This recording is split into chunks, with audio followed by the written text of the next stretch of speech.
Hello everyone, I'm Yashwant Raju.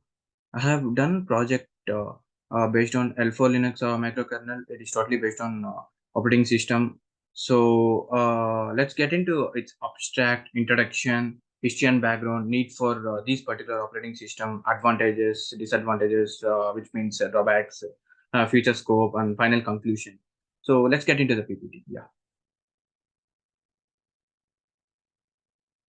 So here is abstract. L4 Linux developed by the Dresden Operating System Research Group.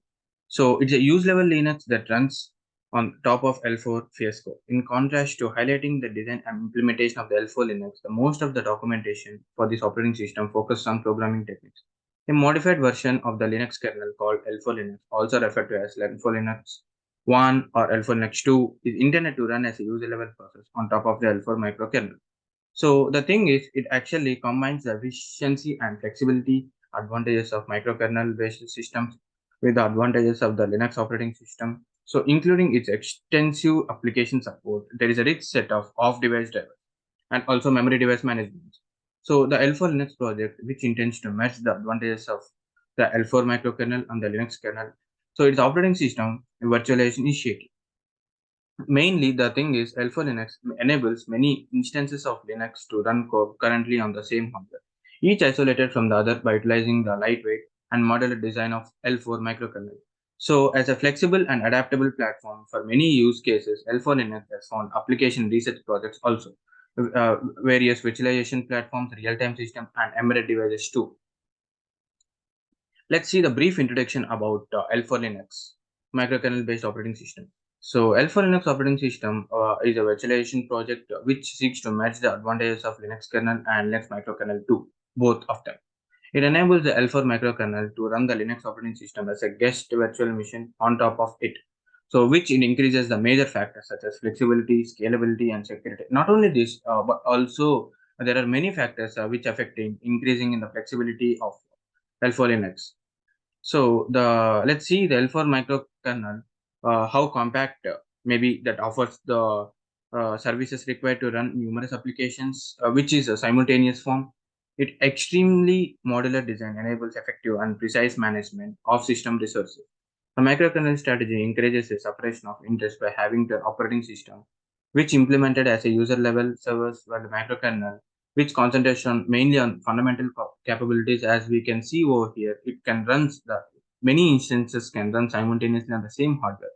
So that L4 Linux is a sensible option for numerous applications because it maintains the Linux kernel's compatibility driver support and software ecosystem. So overall building the ecosystem, L4 Linux operating system, mainly virtualize the project. So it's a main thing which we have to use in the operating system. So this is the history and main background of Alpha Linux, how it when it is established, how who. So we can see, yeah.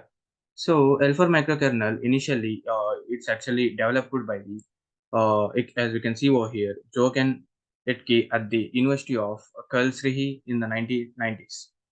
As we can see, it's developed in 90s. We can see it's the latest as well as it's old. So it was designed to be a lightweight kernel with a minimalistic approach. The main primary objective of L4 Linux is to provide small set of essential services such as interprocess communication and hardware abstraction. So the L4 microkernel achieved by this employing a microkernel architecture that pushed most of the traditional operating system functionality, including device drivers and file systems, into user-level processors known as servers. Yeah, as we can see in the late 1990s, researchers and developers recognized the potential benefits of combining the L4 microkernel with the Linux kernel. So so it's known for its extensive hardware support, broad software ecosystem, and widespread adoption. It was a very popular option for numerous applications. However, it lacked the granular security and control offered by microkernel. So here are need for open source operating system. So there are actually four needs, which is enhanced security, improved reliability and fault isolation, flexibility and modularity. So compatibility and software. Yeah. So microkernels like let's see enhanced security. Microkernels like the L4 microkernel adopt a minimalistic design philosophy. They provide only essential services in the kernel with most operating system functionality implemented as a user level process.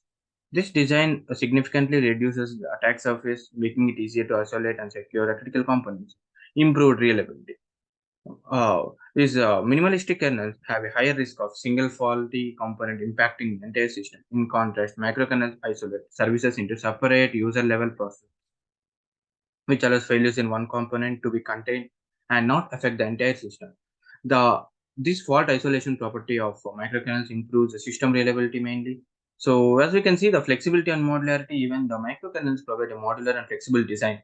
Services in a microkernel-based operating system can be dynamically loaded and unloaded, allowing for greater flexibility in system configuration. So compatibility and software ecosystem. Linux has a vast software ecosystem and extensive driver support, making it a popular choice of a wide range of applications. By running a Linux as a guest on the top of L4 kernel, L4 Linux retains a compatibility with existing Linux software and drivers. This compatibility allows the developers to leverage the extensive range of Linux applications and tools while benefiting from enhancing security and flexibility that provided by microkernel. So next we can see the versions of L4 Linux. So there are basically five versions of L4 Linux. It's L4 Linux 1.0, L4 Linux 2.0, L4 Linux 2.6, L4 Linux 3.x, L4 Linux 5.x.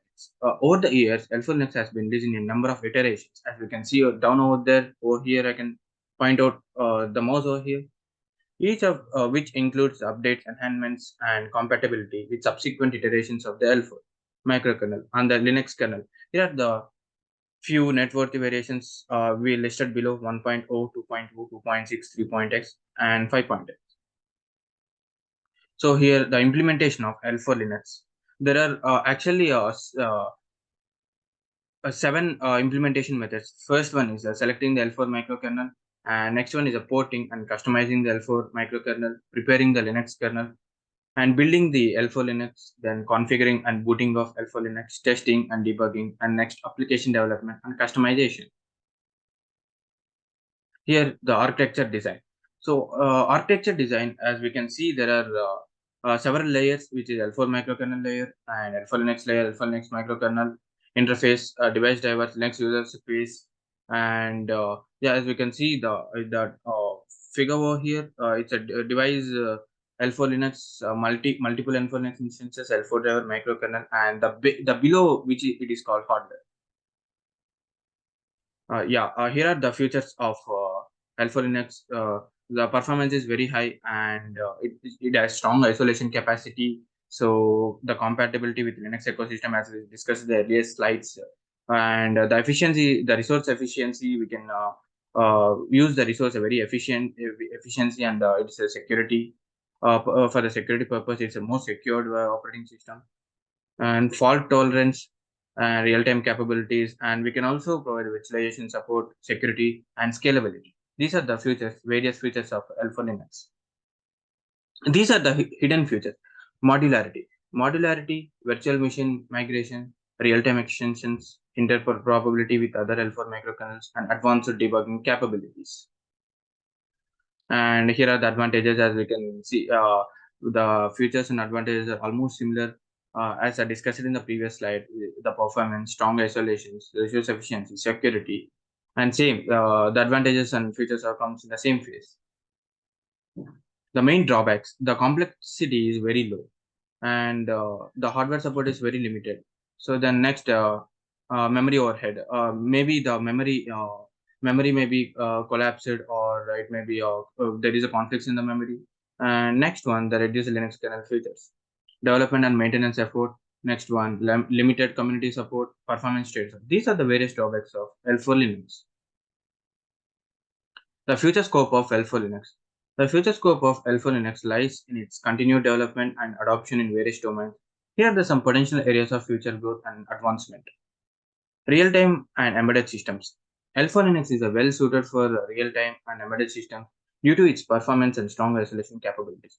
As the demand for the real-time and embedded application continues to grow, L4 Linux can be further optimized to meet strength and timing requirements and resource constraints in these domains. IoT and edge computing. With the rise of the Internet of Things and edge computing, there is a need for lightweight and efficient operating systems that can run on source constraint devices. L4 Linux, with its small footprint and scalability, can be promising choice for powering IoT devices and edge computing. with the efficiency of the L4 microkernel, high performance, robust isolation, compatibility with the Linux ecosystem, resource efficiency, security flexibility. So there are more Internet of Things, safety critical systems. Yeah, there are certain advantages taken into account through including and complexity of lack of community support, the limited hardware capability. But the Linux L4 Linux microkernel based operating system is a strong operating system which has the capabilities of Linux kernel. So this is the summary of the L4 Linux, and so this is a brief description about the project which I have done, totally based on full Linux. It's a microkernel based operating system. So yeah, so that's it. Thank you. Have a good day to all. Yeah.